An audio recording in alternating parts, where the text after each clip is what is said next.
নমস্কাৰ ষ্টুডিঅ'ৰ মজিয়াত মই মিনহাস লৈ আহিছো এটা গুৰুত্বপূৰ্ণ খবৰ 30টা সংগঠনক লৈ যি মন্তব্য কৰিছিলে বিধায়ক আব্দুল ৰছিদ মণ্ডলে তাৰ পিছতেই এতিয়া আনুষ্ঠানিকভাৱে মুখ খুলিছে শৃংখল চলিহাই সংবাদ মাধ্যমৰ সন্মুখত প্ৰশ্ন উত্থাপন কৰিছে আব্দুল ৰছিদ মণ্ডললৈ প্ৰশ্ন আনিছে অথবা আমচুলৈ প্ৰশ্ন উত্থাপন কৰিছে শৃংখল চলিহাই প্ৰশ্ন উত্থাপন কৰিছে আমচুক লৈ আৰু আমচুক লৈ প্ৰশ্ন উত্থাপন কৰি তেওঁ কৈছে আমচু নে প্ৰকৃতাৰ্থত আমচুৰ আৰু এনেদৰে এতিয়া প্ৰশ্ন উত্থাপন কৰিছে প্ৰশ্ন কৰিছে শৃংখল চলিহাই লগতে আব্দুল ৰছিদ মণ্ডল বিধায়ক আব্দুল ৰছিদ মণ্ডলে 30টা সংগঠনক লৈ যি চ্যালেঞ্জ কৰিছিলে বা যি মন্তব্য প্ৰকাশ কৰিছে তাৰ বিৰুদ্ধে এতিয়া আনুষ্ঠানিকভাৱে মন্তব্য কৰিছে এতিয়া শৃংখল চলিহাই প্ৰতিক্ৰিয়া ব্যক্ত কৰিছে সংবাদ মাধ্যমৰ সন্মুখত এক প্ৰকাৰ যেন আব্দুল ৰছিদ মণ্ডলে দিয়া চ্যালেঞ্জ গাত পাতি লৈছে আৰু যি কথা তেওঁলোকে অৱগত কৰিছিল সেই কথাত অটল আছে বুলিও মন্তব্য কৰিলে এতিয়া শৃংখল চলিহাই আৰু এই মুহূৰ্তত সবিশেষ খবৰ লৈ আহিবৰ কাৰণে চেষ্টা কৰিছো শৃংখল চলিহাই আনুষ্ঠানিকভাৱে মুখ খুলিলে বিধায়ক আব্দুল ৰছিদ মণ্ডলৰ মন্তব্যৰ বিৰুদ্ধে আমচুৰ নে আমচু বুলি প্ৰথমে জানিলো ধৰ্মৰ উদ্ধত ইয়াত ফলগিৰি ৰাইজ একত্ৰিত হৈছে বুলি মন্তব্য শৃংখল চলিহাৰ আমি হিন্দু মুছলমানক লৈ জাতীয়তাবাদ কৰা নাই ফেসবুকত পোষ্ট দি আমাক বিজেপিৰ এজেন্ট বুলি সমালোচনা কৰা দেখিছো এদিন কমিউনিষ্ট এদিন জাতীয়তাবাদ আমি কৰা নাই বুলি মন্তব্য শৃংখল চলিহাৰ আব্দুল ৰছিদ মণ্ডলে 30টা জাতীয় জনগোষ্ঠীয় সংগঠনক ঘুংকাৰ দিছে তাৰ বিৰুদ্ধে প্ৰতিবাদ হ'ব বুলি প্ৰত্যুত্তৰ দিলে শৃংখল চলিহাই উজনিত থাকিব নোৱাৰিব মিয়া 7 দিনৰ ভিতৰত মিয়া এৰি যাব লাগিব উজনি অসম এই মন্তব্য পুনৰবাৰ শৃংখল চলিহাৰ শিৱসাগৰৰ দল সংগঠনে আব্দুল ৰছিদ মণ্ডলৰ চ্যালেঞ্জ গ্ৰহণ কৰিছে উজনিত আব্দুল ৰছিদ মণ্ডলৰ প্ৰৱেশ নিষিদ্ধ কৰিছে 30টাকৈ দল সংগঠনে আৰু এক প্ৰকাৰ যেন শৃংখল চলিহাই আনুষ্ঠানিকভাৱে মুখ খুলিলে বিধায়ক আব্দুল ৰছিদ মণ্ডলৰ মন্তব্যৰ বিৰুদ্ধে আমচুৰ নে আমচু বুলি প্ৰথমে জানিলক বুলি পেলাই মন্তব্য কৰিছে সংবাদ মাধ্যমৰ সন্মুখত এক প্ৰকাৰ যেন তীব্ৰ প্ৰতিক্ৰিয়া ব্যক্ত কৰিছে আমি হিন্দু মুছলমানক লৈ জাতীয়তাবাদ কৰা নাই আমি কেৱল মাত্ৰ জাতিৰ স্বাৰ্থত থিয় দিছো ফেসবুকত পোষ্ট দি আমাক বিজেপিৰ এজেন্ট বুলি সমালোচনা কৰা দেখিছো তাৰ বিৰুদ্ধে আমি থিয় দিছো এদিন কমিউনিষ্ট এদিন জাতীয়তাবাদ আমি কৰা নাই বুলি মন্তব্য শৃংখল চলিহাৰ আব্দুল ৰছিদ মণ্ডলে 30টা জাতীয় জনগোষ্ঠীয় সংগঠনক ঘুংকাৰ দিছে তাৰ বিৰুদ্ধে প্ৰতিবাদ হ'ব বুলি মন্তব্য কৰিছে শৃংখল চলিহাই উজনিত থাকিব নোৱাৰিব মিয়া 7 দিনৰ ভিতৰত উজনি এৰিব লাগিব মিয়াই বুলি মন্তব্য কৰিছে শৃংখল চলিহাই শিৱসাগৰৰ দল সংগঠনে আব্দুল ৰছিদ মণ্ডলৰ চ্যালেঞ্জ গ্ৰহণ কৰিছে বুলি মন্তব্য কৰিছে উজনিত আব্দুল ৰছিদ মণ্ডলৰ ইতিমধ্যে প্ৰৱেশ নিষিদ্ধ কৰিছে আটাইতকৈ ডাঙৰ খবৰ উজনিত আব্দুল ৰছিদ মণ্ডলৰ প্ৰৱেশ নিষিদ্ধ কৰিছে বীৰ লাচিত খানাৰ লগতে কেইবাটাও দল সংগঠনে বীৰ লাচিত খানাৰ মুখ্য শৃংখল চলিহাই এই কথা সংবাদ মাধ্যমৰ সন্মুখত ইতিমধ্যে উল্লেখ কৰিছে আৰু এই মুহূৰ্তত শৃংখল চলিহাৰ মন্তব্য আছে আমি পুনে মন্তব্য শুনাব বিচাৰিছো লয় চক কোনোবাই যদি আমাক চ্যালেঞ্জ কৰে 30টা জাতীয় জনগোষ্ঠীয় সংগঠনক যদি কোনোবাই চ্যালেঞ্জ কৰে সেই চ্যালেঞ্জটো গ্ৰহণ কৰা হ'ব সেই প্ৰত্যাহ্বান গ্ৰহণ কৰা হ'ব 30টা জাতীয় জনগোষ্ঠীয় সংগঠনক কোনোবাই অপমান কৰিব এটো কথা সহ্য কৰি থকা নহ'ব আৰু উজনি অসমত তেখেতৰ আমি প্ৰৱেশ নিষিদ্ধ কৰিছো আৰু উজনি অসমৰ পৰা সন্দেহযুক্ত বাংলাদেশী ইয়াৰ পৰা যাব লাগিব কাৰণ উজনি অসমত আমি আছো ইয়াৰ খিলঞ্জীয়া মানুহখিনি ইয়াৰ ভূমিপুত্ৰ মানুহখিনি উজনি অসমখনে এতিয়া শেষ বাছি আছে বুলি ক'ব লাগিব আৰু এই উজনি অসমখন বচোৱাৰ দায়িত্ব অনাগত অনাদি অনন্ত কাললৈ এই দায়িত্বটো আমাৰ দায়িত্ব এই দায়িত্বটো জাতীয় দল সংগঠনৰ দায়িত্ব এই দায়িত্বটো উঠি অহা প্ৰজন্মৰ দায়িত্ব ইয়াত ধৰ্মীয় বিবাদৰ প্ৰচেষ্টা কৰি আছে বহুতো মানুহে কিন্তু উজনি অসমত কেতিয়াও ধৰ্মীয় সংঘাত নহয় সেইটো কথা সকলোৱে জনা উচিত আৰু অনাগত দিনত পুনৰবাৰ থলগিৰি খিলঞ্জীয়া ৰাইজ আৰু 30 জাতীয় জনগোষ্ঠীয় সংগঠনৰ ঐক্যবদ্ধ প্ৰতিবাদ অব্যাহত থাকিব কথাটো হৈছে কি ঐক্যবদ্ধ খিলঞ্জীয়া মানুহ ইয়াত একত্ৰিত হৈছে ধৰ্মৰ উদ্ধত ইয়াত থলগিৰি মানুহ একত্ৰিত হৈছে আৰু ইয়াক ধৰ্মীয় ৰহন যদি কোনোবাই হানিব বিচাৰিছে তো ভুল বিচাৰিছে আব্দুল ৰছিদ মণ্ডলৰ ওপৰত এতিয়া কংগ্ৰেছে কি ব্যৱস্থা লয় এটো লক্ষণীয় হ'ব কাৰণ আব্দুল ৰছিদ মণ্ডলে খিলঞ্জীয়াৰ বিপক্ষে কথা কৈছে কংগ্ৰেছৰ পৰা বহিষ্কাৰ কৰে নকৰে তাৰ ওপৰত কথা হ'ব। আজি প্ৰচণ্ড জাতীয়তাবাদী কিছুমান মানুহ, দুদিনমান আগলৈকে কমিউনিষ্ট হৈ থকা কিছুমান মানুহে আজি আওপকীয়াকৈ আমাৰ 30 জাতীয় জনগোষ্ঠীয় সংগঠনক বিজেপি দালাল, বিজেপি প্ৰৰোচনত আমি কাম কৰিছোঁ বুলি ফেচবুক পোষ্ট দিয়া দেখিছোঁ। আওপকীয়াকৈ স্পষ্টকৈ কোৱা নাই, কিন্তু আমি তেখেতক কৈ দিওঁ আমি এদিন কমিউনিষ্ট এদিন জাতীয়তাবাদী মানুহ নহয়। আমাৰ 30টা জাতীয় জনগোষ্ঠীয় সংগঠন জাতীয়তাবাদ কৰি আছে আৰু জাতীয়তাবাদ সদায় ধৰ্মৰ উৰ্ধত কৰি আছে। আমি হিন্দু মুছলমানক লৈ জাতীয়তাবাদ কৰা নাই, আমি জাতীয়তাবাদ কৰিছোঁ থলগিৰি খিলঞ্জীয়া মানুহখিনিৰ ভৱিষ্যত সুৰক্ষাৰ কাৰণে। আৰু এতিয়া আব্দুল ৰছিদ মণ্ডলে যি হুংকাৰ দিলে, সেই হুংকাৰ কাক দিলে? সেই হুংকাৰ 30টা জাতীয় জনগোষ্ঠীয় সংগঠনৰ স্বাভিমানক দিলে, সেই 30টা জাতীয় জনগোষ্ঠীয় সংগঠনৰ ত্যাগক দিলে, 30টা জাতীয় জনগোষ্ঠীয় সংগঠনৰ সৈনিকসকলৰ নীতি আদৰ্শক দিলে। আৰু সি আজি শিৱসাগৰ এই 30টা জাতীয় জনগোষ্ঠীয় সংগঠন, অসমৰ 30টা জাতীয় জনগোষ্ঠীয় সংগঠনৰ অন্তৰত আঘাত দিছে। ইয়াৰ বিৰুদ্ধে প্ৰতিবাদ হ'ব। আমি কৈছোঁ যে ইয়াত থকা বহিৰাগত মানুহখিনি উজনি অসম ত্যাগ কৰিব লাগে, কাৰণ উজনি অসমখন আমাৰ ঘৰ। আমি প্ৰথম আমাৰ ঘৰখন আমি ছেফ কৰিব লাগিব, ছিকিউৰ কৰিব লাগিব। আৰু সেইকাৰণে আমি এটা কথা একদম স্পষ্টকৈ কৈ দিছোঁ যে 7 দিনৰ সময়সীমা আজি 3 দিন গৈছে আৰু 4 দিনৰ ভিতৰত তেওঁলোকে ত্যাগ কৰিব লাগিব। তাৰ কাৰণে প্ৰত্যেক মানুহে সহযোগ কৰিব লাগিব। প্ৰত্যেক খিলঞ্জীয়া মানুহে, সি হিন্দু হওক সি মুছলমান হওক, সকলোৱে সহযোগ কৰিব লাগিব। আৰু ইয়াত ধৰ্মীয় মেৰুকৰণৰ যিটো ৰূপ দিয়া হৈছে, ধৰ্মীয় মেৰুকৰণৰ সেই ৰূপটোৰ বিৰুদ্ধে এইখন সংগ্ৰাম হৈছে।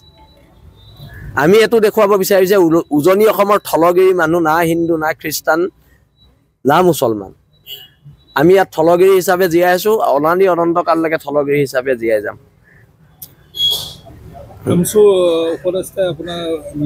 ভাবি আছিলোঁ আমচুৰ কৰিলে বুলি ভাবিছিলোঁ কোনোবাই। মই এনেকুৱা সংগঠনৰ নাম শুনা নাই, আমচুৰ বুলি ভাবিছিলোঁ। তাৰপৰা গম পাইছোঁ আমচু। এতিয়া আমচুৰ নে আমচু, প্ৰথম সেইটো আমি প্ৰথমতে মই গম পাই লওঁ। মই ভাবিলোঁ ক'ৰবাত কোনোবাই চুৰ কৰি নিলে শিৱসাগৰত, মই সেইটো ভাবিছিলোঁ। তাৰপৰা এতিয়াহে গম পাইছোঁ আমচু বোলে। আম চুৰ হোৱা নাই, মই বহুত আম চুৰ হ'ল বুলি ভাবিছিলোঁ চেণ্ট্ৰেল মাৰ্কেটৰ পৰা। মই এতিয়া সংগঠনটোনো কি প্ৰথম সেইটো মই জানি লওঁ, তাৰপিছত তেওঁলোকৰ ওপৰত আমি ৰিয়েকশ্যন দিম। মাৰ্কেটৰ আম চুৰ হে ন? ঠিক আছে, হ'ব।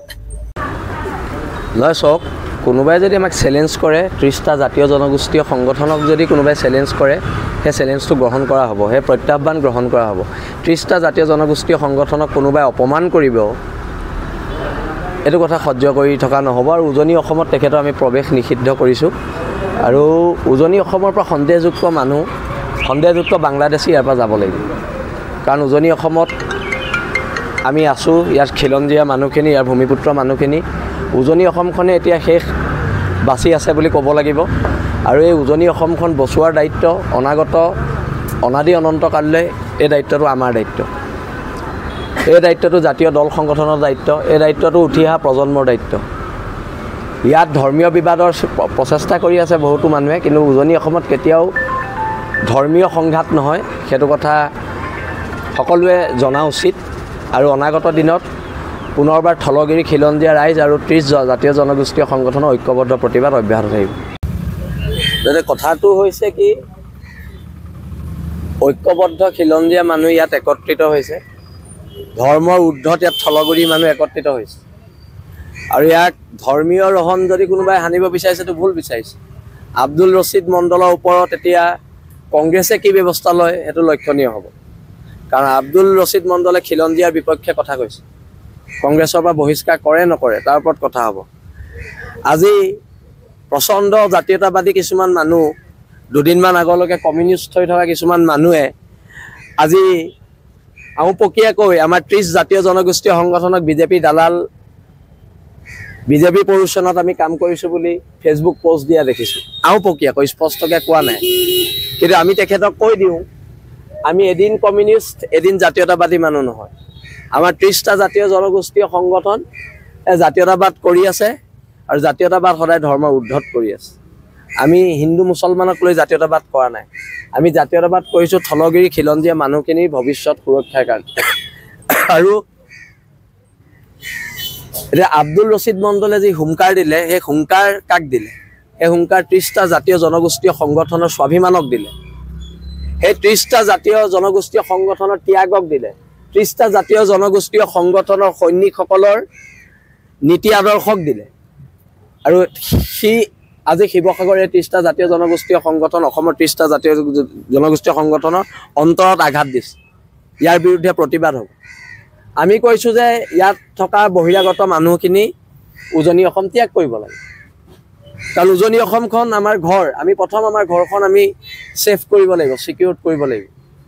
আৰু সেইকাৰণে আমি এটা কথা একদম স্পষ্টকৈ কৈ দিছোঁ যে 7 দিনৰ সময়সীমা আজি 3 দিন গৈছে আৰু 4 দিনৰ ভিতৰত তেওঁলোকে ত্যাগ কৰিব লাগিব। তাৰ কাৰণে প্ৰত্যেক মানুহে সহযোগ কৰিব লাগিব। প্ৰত্যেক খিলঞ্জীয়া মানুহে, সি হিন্দু হওক কি মুছলমান হওক, সকলোৱে সহযোগ কৰিব লাগিব। আৰু ইয়াত ধৰ্মীয় মেৰুকৰণৰ যিটো ৰূপ দিয়া হৈছে, ধৰ্মীয় মেৰুকৰণৰ সেই ৰূপটোৰ বিৰুদ্ধে এইখন সংগ্ৰাম হৈছে। আমি এইটো দেখুৱাব বিচাৰিছোঁ যে উজনি অসমৰ থলগিৰি মানুহ না হিন্দু না খ্ৰীষ্টান না মুছলমান। আমি ইয়াত থলগিৰি হিচাপে জীয়াই আছোঁ, অনাদি অনন্তকাললৈকে থলগিৰি হিচাপে জীয়াই যাম।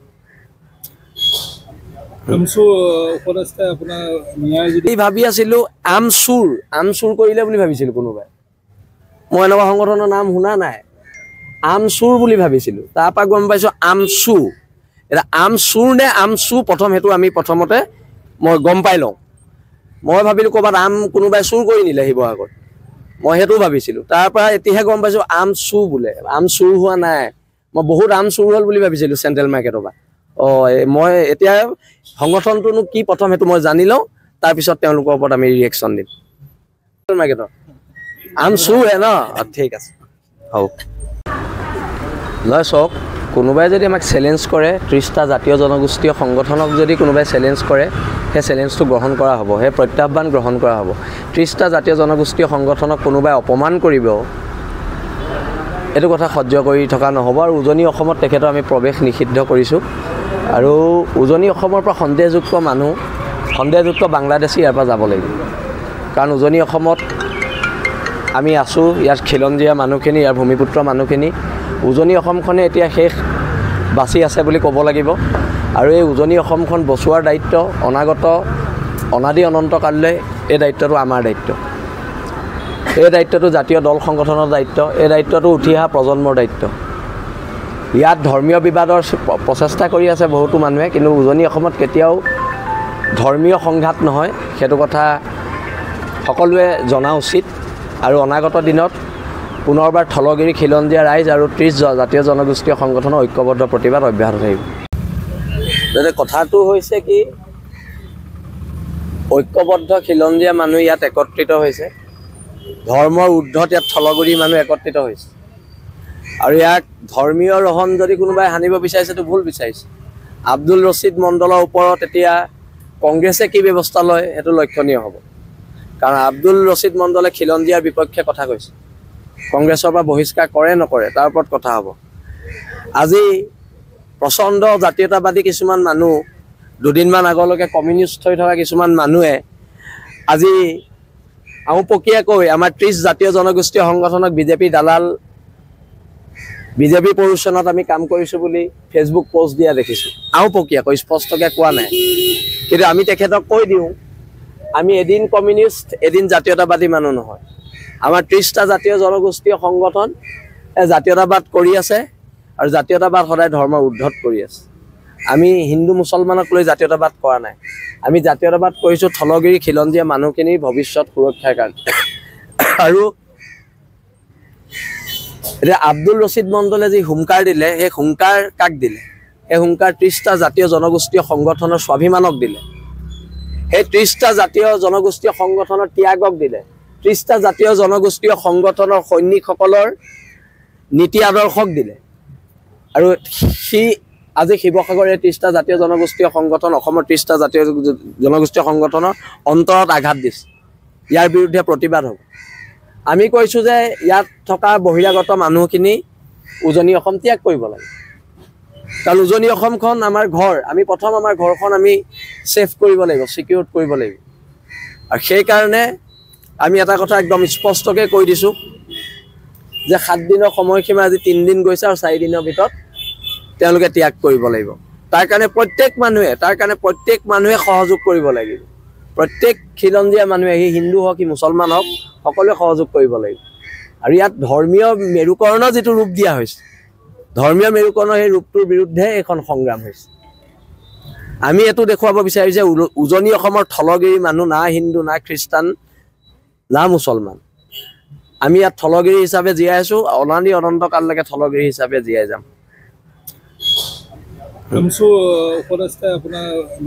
ভাবি আছিলোঁ আমচুৰ কৰিলে বুলি ভাবিছিলোঁ কোনোবাই। মই এনেকুৱা সংগঠনৰ নাম শুনা নাই, আমচুৰ বুলি ভাবিছিলোঁ। তাৰপৰা গম পাইছোঁ আমচু। এতিয়া আমচুৰ নে আমচু, প্ৰথম সেইটো আমি প্ৰথমতে মই গম পাই লওঁ। মই ভাবিলোঁ ক'ৰবাত কোনোবাই চুৰ কৰি নিলে শিৱসাগৰত, মই সেইটো ভাবিছিলোঁ। তাৰপৰা এতিয়াহে গম পাইছোঁ আমচু বোলে। আম চুৰ হোৱা নাই, মই বহুত আম চুৰ হ'ল বুলি ভাবিছিলোঁ চেণ্ট্ৰেল মাৰ্কেটৰ পৰা। মই এতিয়া সংগঠনটোনো কি প্ৰথম সেইটো মই জানি লওঁ, তাৰপিছত তেওঁলোকৰ ওপৰত আমি ৰিয়েকশ্যন দিম।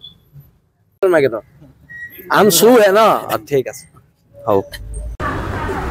নহয় চাওক, কোনোবাই যদি আমাক চেলেঞ্জ কৰে, 30টা জাতীয় জনগোষ্ঠীয় সংগঠনক যদি কোনোবাই চেলেঞ্জ কৰে, সেই চেলেঞ্জটো গ্ৰহণ কৰা হ'ব, সেই প্ৰত্যাহ্বান গ্ৰহণ কৰা হ'ব। 30টা জাতীয় জনগোষ্ঠীয় সংগঠনক কোনোবাই অপমান কৰিব, এইটো কথা সহ্য কৰি থকা নহ'ব। আৰু উজনি অসমত তেখেতৰ আমি প্ৰৱেশ নিষিদ্ধ কৰিছোঁ। আৰু উজনি অসমৰ পৰা সন্দেহযুক্ত বাংলাদেশী ইয়াৰ পৰা যাব লাগিব। কাৰণ উজনি অসমত আমি আছোঁ, ইয়াত খিলঞ্জীয়া মানুহখিনি, ইয়াৰ ভূমিপুত্ৰ মানুহখিনি, উজনি অসমখনে এতিয়া শেষ বাচি আছে বুলি ক'ব লাগিব। আৰু এই উজনি অসমখন বচোৱাৰ দায়িত্ব অনাদি অনন্তকাললৈ এই দায়িত্বটো আমাৰ দায়িত্ব। এই দায়িত্বটো জাতীয় দল সংগঠনৰ দায়িত্ব, এই দায়িত্বটো উঠি অহা প্ৰজন্মৰ দায়িত্ব। ইয়াত ধৰ্মীয় বিবাদৰ প্ৰচেষ্টা কৰি আছে বহুতো মানুহে, কিন্তু উজনি অসমত কেতিয়াও ধৰ্মীয় সংঘাত নহয়, সেইটো কথা সকলোৱে জনা উচিত। আৰু অনাগত দিনত পুনৰবাৰ থলগিৰি খিলঞ্জীয়া ৰাইজ আৰু 30 জাতীয় জনগোষ্ঠীয় সংগঠনৰ ঐক্যবদ্ধ প্ৰতিবাদ অব্যাহত থাকিব। কথাটো হৈছে কি, ঐক্যবদ্ধ খিলঞ্জীয়া মানুহ ইয়াত একত্ৰিত হৈছে, ধৰ্মৰ ঊৰ্ধত ইয়াত থলগিৰি মানুহ একত্ৰিত হৈছে। আৰু ইয়াক ধৰ্মীয় ৰহণ যদি কোনোবাই সানিব বিচাৰিছে, তো ভুল বিচাৰিছে। আব্দুল ৰছিদ মণ্ডলৰ ওপৰত এতিয়া কংগ্ৰেছে কি ব্যৱস্থা লয় সেইটো লক্ষণীয় হ'ব। কাৰণ আব্দুল ৰছিদ মণ্ডলে খিলঞ্জীয়াৰ বিপক্ষে কথা কৈছে, কংগ্ৰেছৰ পৰা বহিষ্কাৰ কৰে নকৰে তাৰ ওপৰত কথা হ'ব। আজি প্ৰচণ্ড জাতীয়তাবাদী কিছুমান মানুহ, দুদিনমান আগলৈকে কমিউনিষ্ট হৈ থকা কিছুমান মানুহে আজি